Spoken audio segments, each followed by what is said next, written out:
is absolutely true that I reject a notion that somehow that creates a religious war, because the overwhelming majority of Muslims reject that interpretation of Islam. They don't even recognize it as being Islam. And I think that for us to be successful in fighting this scourge, it's very important for us to align ourselves with the 99.9% of Muslims who are looking for the same thing we're looking for: order, peace, prosperity. Yeah, all right. How out of touch could one person be? Robert Spencer, director of Jihad Watch and New York Times bestselling author, joins us. Robert, I want you to weigh in on that delusional statement, in my view, and what he did today at the prayer breakfast, the national prayer breakfast, invoking the Crusades to say, see, it's not only Muslims who do this. I mean, how many hundreds of years ago was that? We're living in a modern world. Yeah, it's patently absurd, Steve. In the first place, his assertion the other day that 99.9% of Muslims reject this is flatly contradicted by numerous polls that show significant majorities of Muslims support things like the death penalty for those who leave Islam, the subjugation of women and denial of their basic rights, all kinds of things that are basic elements of Islamic law.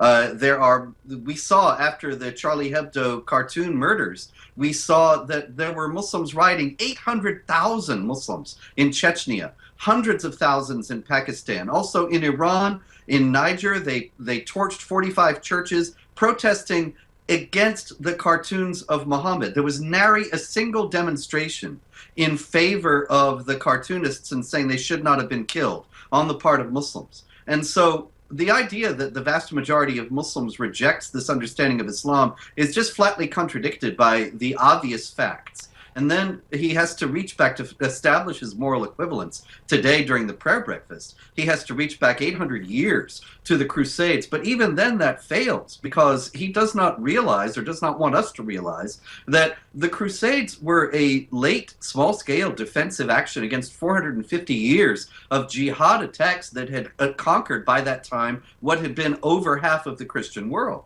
And there was nothing in Christian scripture that justified taking up arms. It was done as a matter of expedience, and this is why we have not seen it repeated in the last 800 years. Right, and Robert, I want to move to the video of the Jordanian pilot, and at jihadwatch.org, which everybody should check out, jihadwatch.org. You wrote how the video was titled with a Quranic note. Yeah, I saw absolutely nobody pointed this out, but the video is entitled "Healing the Chests of Believers," which is a direct quote from chapter 9, verse 14 of the Quran, which says that you should fight unbelievers, and that will heal the chests of the believers. In other words, believers who feel bad, if you want to feel better, wage jihad, kill some infidels, you'll feel great. This is a verse that was explicitly invoked by Mohammad Reza Tahiri Azhar, who was a student at the University of North Carolina a few years back, and he invoked this and other Quran verses to explain why he rented an SUV and tried to run over and kill as many students as possible on campus. It was directly inspired by this. Right. And then we have the president and all these other people saying this has nothing to do with Islam when it's directly from the Quran. Well, let's also, and I want to moving quickly, we have less than a minute, but you also wrote a piece, which I'm glad you did, about the French soldiers who were guarding the Jewish community center in Nice, and they were stabbed. And it took a long time. I still haven't heard this referred to as an anti-Semitic incident, and I can't understand why.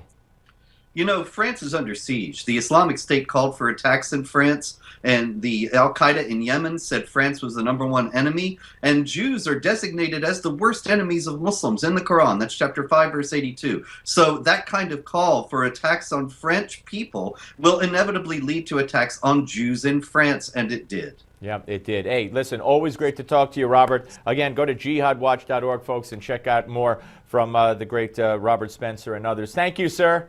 Thank you so much, Steve. All right, take care. All right, folks, I want you to tune in tonight at 8 o'clock and 11 o'clock p.m. Eastern to watch Chris Kyle, A Hero Speaks. It's a special one-hour program that tells the American sniper's story in his own words and the words of those who knew him. Now, our own John Bachman had the honor of interviewing Chris Kyle before his death, and it's a riveting interview.